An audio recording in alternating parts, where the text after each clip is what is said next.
सभी धर्म प्रेमी सज्जनों को सादर नमस्ते। साथियों, बहुत बहुत स्वागत है आपका मेरे इस YouTube चैनल पर, इस स्वाध्याय सत्संग रूपी आध्यात्मिक चर्चा में संतों की वाणी पर बात कर रहे हैं। और संतों की वाणी की इस श्रृंखला में आज लेते हैं वाणी गुरु अर्जुन देव जी। इससे पिछले भी श्रृंखला में हमने जो है ना गुरु रामदास, गुरु अमरदास, ये सब सिख धर्म के ही गुरु हुए हैं। तो उसी श्रृंखला में ये वाणी गुरु अर्जुन देव की आज हम लेने जा रहे हैं। अर्जुन देव भी सिख गुरुओं में 5वें गुरु थे। और इन्होंने, जैसा कि मैंने विकिपीडिया पे देख रहा था कि गुरु ग्रंथ साहिब, उसकी दोबारा से जो है ना संकलन किया था। और गुरु ग्रंथ साहिब का मतलब जो ग्रंथ गुरु की तरह हमें काम करे। तो सब ये शायद उसी के जो है ना अंकों से लिए हुए प्रसंग हैं और स्वयं की रचनाएं भी हैं इन सभी की। तो आज लेते हैं वाणी गुरु अर्जुन देव की। अपने सेवक कौ कबहु न विसारो। हे प्रभु, आप अपने सेवक को कभी विसारते नहीं हो, यानी उसका कभी भुलाते नहीं हो। ये भी कह सकते हैं अपने सेवक को कभी मत भुलाइए। जो जिज्ञासु है वो ये भी कह सकते हैं। अन्यथा ये संबंध जो बनता है कि परमात्मा भी भक्त की ओर बढ़ता है और भक्त भी परमात्मा की ओर बढ़ता है। तो अपने सेवक को कबहु न विसारो, अपने सेवक को आप कभी नहीं विसारते हो। उर लागहु स्वामी प्रभु मेरे, पूरा प्रीति गोविंद विचारहु। उर लागहु, हे प्रभु मुझे मेरे हृदय में बस जाओ। उर लागहु स्वामी प्रभु मेरे, पूरा प्रीत गोविंद विचारो। ये हमारी कुछ पूर्व जन्मों की प्रीत है। और ये उसी क्रम का हिस्सा है। दरअसल ये एक जन्म की यात्रा नहीं होती, ये वो है जब जागे तब सवेरा। अगर कहीं से कोई झलक मिल के, जैसे सत्संगों से कई झलक मिल जाए आपको, कहीं सत्संग चल रहा है और वहां से कोई प्रेरणा मिल गई, झलक मिल गई, तब एकदम से जागृति हो गई। तो ये सब जो है ना पूर्व जन्मों के संस्कारों के कारण जागृति होती है। या कभी व्यक्ति जो है ना स्वयं शास्त्रों को अध्ययन करके भी दिशा निर्धारण करता है अपनी। लेकिन सब ये होता है उस प्रभु की कृपा से ही। तो पूर्व जन्मों के संस्कार भी होते हैं, उसी की वजह से अगर यात्रा अधूरी रह गई है तो अगले जन्म में पूरी होती है। तो इसलिए कहा है, अर्जुन देव जी कहते हैं पूरा प्रीति गोविंद विचारो। हमारी कुछ पूर्व जन्मों के जो संस्कार हैं, आपसे जो जुड़े हुए हैं, आपसे जो लगन लगी है, उसका विचार भी करो। पतित पावन प्रभु बिरधु तुम्हारे, पतित पावन प्रभु बिरधु तुम्हारे, यानी पतितों को पावन कर देते हो आप, दुर्गुणों को समाप्त कर देते हो। पतित पावन का मतलब यही है कि दुर्गुणों को समाप्त कर देना। पतितों को पावन कर देते हो प्रभु।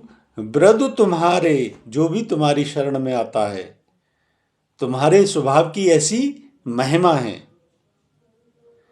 हमरे दुख हृदय मत धारो, और हमारे दुखों को हमारे हृदय में धारण मत रहने दीजिए, यानी हृदय को साफ कर दीजिए, पवित्र कर दीजिए, मलिनता को समाप्त कर दीजिए। हमरे दुख हृदय मत धारो, हमारे दुखों को हृदय में धारण मत करो, यानी हमारे हृदय को पवित्र कर दीजिए। जीवन प्राण हरि धन सुख तुम ही, हव में पटल कृपा कर जरहु। जीवन प्राण हर सुख तुम ही। जीवन की प्राण, यानी जीवन में मेरे प्राण स्वरूप चल रहे हैं, प्राणों से जो रक्षा होती है, क्योंकि प्राण ही जीवन की इकाई है, प्राण के बिना जीवन नहीं है। तो जीवन प्राण, मेरे जीवन जो चल रहा है ये प्राणों में आप ही बसे हो। हरि धनु सुख तुम ही, और हरि धनु यानी जो संपदा है वो इसी की संपदा होती है। भौतिक जगत का धन जो है ना ये छूट जाता है, कोई साथ नहीं लेके जाता, लेकिन ये संपदा साथ में जाती है। इसीलिए कहा है हरि धन। जो परमात्मा का जो धन हमने साधना के माध्यम से अर्जित किया है, यही हमारे आगे के लिए भी मार्ग प्रशस्त करता है। इसलिए अर्जुन देव जी जो कह रहे हैं, गोविंद विचारो पूरा प्रीति, पुरानी प्रीति को विचार करो। तो यहां पे क्या कहा है? हरिधनु। हरिधनु वही है, मतलब उसका कि वो जुड़ के आता है। जो भी आप कार्य करते हो, आध्यात्मिक जगत के कार्य करते हो, सच्चे मन से करते हो, तो वो सब जुड़ के आता है। तो इसी बोलते हैं हरिधनु। तो जीवन के प्राण रक्षा आप करते हो, प्राण रक्षक हो, हरिधनु। और जो मैंने साधना की है उसका धन स्वरूप वही आप हो। बाकी का धन तो सब छूट जाता है, मोह माया सब छूट जाता है। सुख तुम ही, और उसके कारण सुख भी तुम ही से प्राप्त होता है। सुख तुम ही हौ में परट कृपा करे जा रहो। इसलिए जो भी मेरे जो है ना बुरे कर्म हैं उनको भस्म कर दीजिए, जला दीजिए।